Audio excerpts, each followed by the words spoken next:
Halo semuanya, perkenalkan aku Khalifatul Anjaningrum dari Prodi Pengembangan Masyarakat Islam. Pada kesempatan kali ini aku akan membahas tentang gender dan keadilan sosial. Pada kesempatan kali ini akan ada 4 poin yang akan aku bahas. Jadi, poin pertama yang akan dibahas yaitu perbedaan konsep dasar seks dan gender. Kayak apa sih perbedaan dari dua kata itu? Jadi, perbedaan mendasar antara seks dan gender terletak pada sifat alamiahnya, di mana seks merujuk pada perbedaan biologis dan fisiologis yang bersifat kodrati dan universal, sedangkan gender merupakan konstruksi sosial mengenai peran dan perilaku yang dianggap layak oleh masyarakat bagi laki-laki dan perempuan. Contoh nyata dari konstruksi sosial ini terlihat pada pembagian peran tradisional, di mana masyarakat seringkali melabeli perempuan sebagai sosok yang lembut dan lebih cocok berada di ranah domestik. Dan sebaliknya pada laki-laki dikonstruksikan sebagai pemimpin di ranah publik. Hal ini menciptakan standar sosial yang membatasi gerak ruang individu berdasarkan identitas gendernya, bukan berdasarkan kemampuan aktual mereka.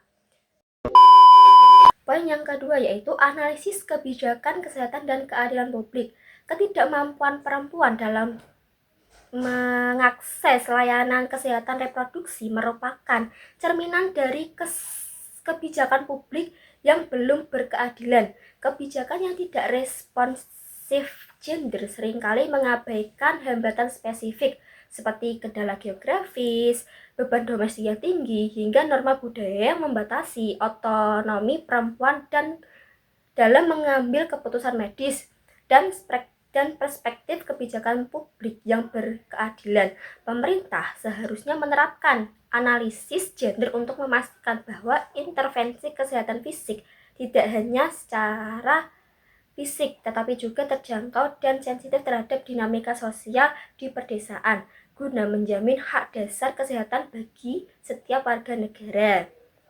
Dan poin yang ketiga yaitu strategi mengatasi ketimpangan di tempat kerja. Untuk mengatasi fenomena kesenjangan upah dan tingginya angka pelecehan seksual di tempat kerja, diperlukan sinergi kebijakan antara pemerintah dan sektor swasta.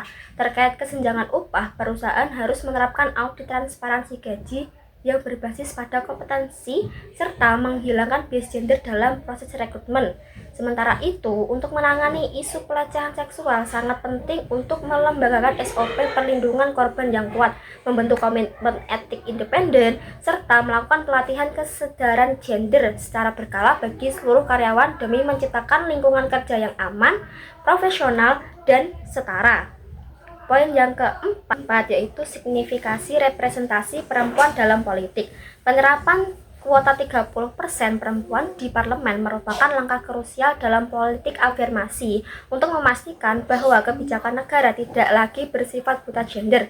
Kehadiran perempuan dalam lembaga legislatif memiliki peran strategis untuk mengawali isu-isu krusial seperti hak reproduksi, perlindungan kekerasan terhadap perempuan, dan kesejahteraan keluarga agar masuk ke dalam agenda utama pembangunan. Dengan adanya representasi yang cukup, kebijakan yang dihasilkan akan lebih komprehensif karena mampu mengakomodasi perspektif dan pengalaman hidup perempuan yang mengalami keterbaikan dalam proses pengambilan keputusan politik. Jadi, kesimpulan dan refleksi keadilan sosial dari keempat poin di atas tadi bagi saya yaitu upaya untuk memanusiakan manusia dengan meruntuhkan hambatan sistemik yang tercipta akibat konstruksi gender yang kaku. Keadilan sejati bukan berarti memberikan perlakuan yang sama rata bagi semua orang, melainkan memastikan setiap individu mendapatkan akses dan perlindungan yang sesuai dengan kebutuhan spesifik mereka, seperti akses kesehatan dan inklusif bagi warga desa atau ruang kerja yang nyaman bagi kaum wanita. Pada akhirnya, keadilan sosial menuntut keberanian untuk mengoreksi ketimpangan masa lalu melalui kebijakan nyata, baik di ranah ekonomi maupun politik. Hal ini penting agar setiap suara, terutama yang selama ini terpinggirkan, memiliki kesempatan yang setara untuk berkontribusi dan menetapkan masa depannya tanpa terhalang oleh diskriminasi dan stigma sosial yang selama ini terganggu. Baik, itu tadi 4 poin yang bisa saya jelaskan. Kurang lebihnya mohon maaf. Terima kasih sudah menonton video ini. Assalamualaikum warahmatullahi wabarakatuh.